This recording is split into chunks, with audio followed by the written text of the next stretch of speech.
At the end of November 2025, a rare tropical cyclone, Cyclone Sinyar, slammed into northern Sumatra Island, triggering torrential rains and, in mere hours, flash floods and landslide across the province of Aceh, North Sumatra, and West Sumatra.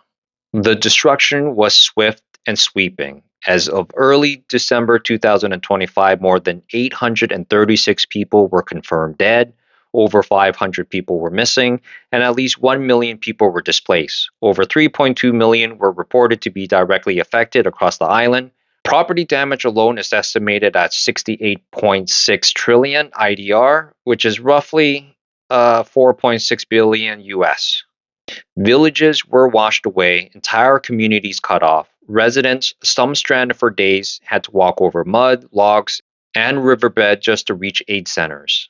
Clean water, food, and safe shelter became a matter of life and death, not luxury. But here's the real context, and it matters. Experts say this disaster didn't just appear out of nowhere. Over the last 2 decades, Sumatra has been losing the very thing that once protected it: forests. The natural buffer that used to soften the blow of heavy rains has been carved away piece by piece.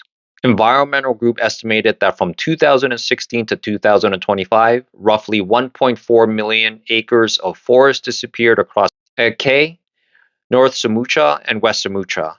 That's mining, that's plantation, that's land clearing, and every one of those cuts came with a cost. Researchers explain that those upstream forests, the watersheds, were basically nature's sponge. They absorbed, they slowed and regulated water. Now, with those systems stripped, rainfall that should have drained over hours or even days rushed downhill instantly. Slopes collapse, riverbank snaps, towns get hit with walls of water. One hydrology expert from a top Indonesian university didn't sugarcoat it. He said the November flood were among the largest in several decades, not a freak of occurrence, but a pattern, a warning, a preview of the climate driven disasters that are becoming more frequent, more violent, and more predictable.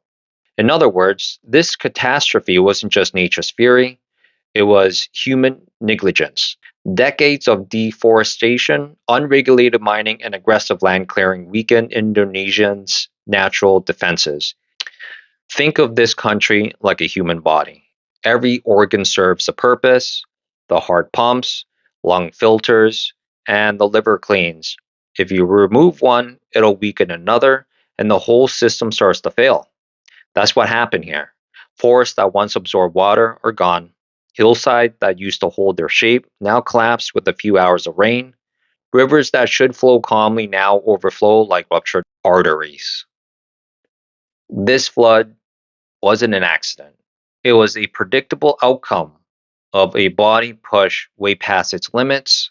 So while some of us are arguing about sales, debt, and consumer debt spirals, here real lives are shattered, mothers losing children, families losing homes, communities uprooted. This isn't about impulse buys or credit card limits, it's about clean water, safety, and survival. And this disaster speaks to a larger truth. When the planet defenses are stripped, forests cut, ecosystems ignored, there's no sale, no deal, no discount that can buy you protection. Not from storms, not from grief.